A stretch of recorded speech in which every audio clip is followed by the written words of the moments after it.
क्या समीर वानखेड़े के खिलाफ एक कैंपेन चलाया जा रहा है? क्या समीर वानखेड़े को फंसाया जाए और इस क्रूज ड्रग रेड को समीर वानखेड़े के जिंदगी की आखिरी रेड बनाने की तैयारी की जा रही है? क्या ऐसा कुछ समीर वानखेड़े के खिलाफ किया जा रहा है कि या तो उन्हें अपनी पोस्ट से हटा दिया जाए या फिर ज्यादा नहीं तो एटलीस्ट इस आर्यन वाले केस से हटा ही दिया जाए? वेल, ऐसी ही कुछ बातें सामने आई है।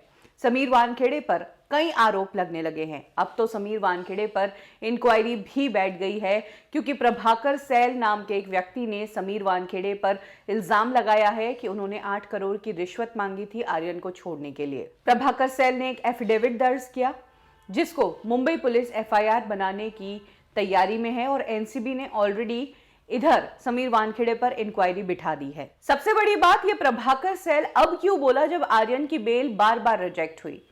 जिस दिन आर्यन अरेस्ट हुआ उसके 1-2 दिन में ही क्यों नहीं बोला? ये एक सबसे बड़ा सवाल है। दूसरा सवाल ये कि ये जो प्रभाकर सैल है ये अचानक से आया, किसी अननोन जगह से इसने मीडिया को बुलाया और वहां से इसने एक रटी रटाई कहानी जो है वो बोली है।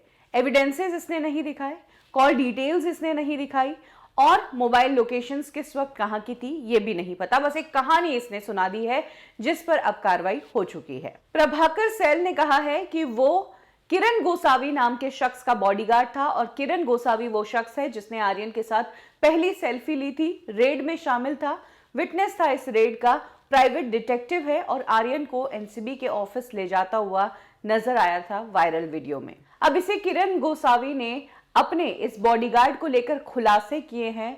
किरण गोसावी ने एक मीडिया से बात करते हुए बताया है कि ये जो प्रभाकर सैल सामने आया है या जो कुछ भी बोल रहा है वो मुंह इसका है लेकिन शब्द उसको कोई और बुलवा रहा है और वो ये शब्द रटे रटाए बोल इसलिए रहा है क्योंकि उसकी जेब में अच्छा खासा पैसा ठूसा गया है और उसको बहुत बड़ा ऑफर मिला है।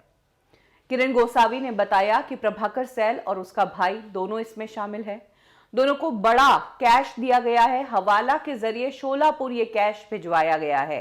किरण ने कहा है कि उसके पास मोबाइल के अंदर इस तथ्य को सही साबित करने के लिए सारे एविडेंसेस भी है। दूसरी बात जो किरण गोसावी ने कही कि इस प्रभाकर को नवाब मलिक, जिन्होंने समीर वानखेड़े पर सबसे ज्यादा इल्जाम लगाए हैं, उसी नवाब मलिक ने इन्हें एक 2 BHK फ्लैट ऑफर किया है और इसी ऑफर से ये प्रभाकर सैल टूटा है।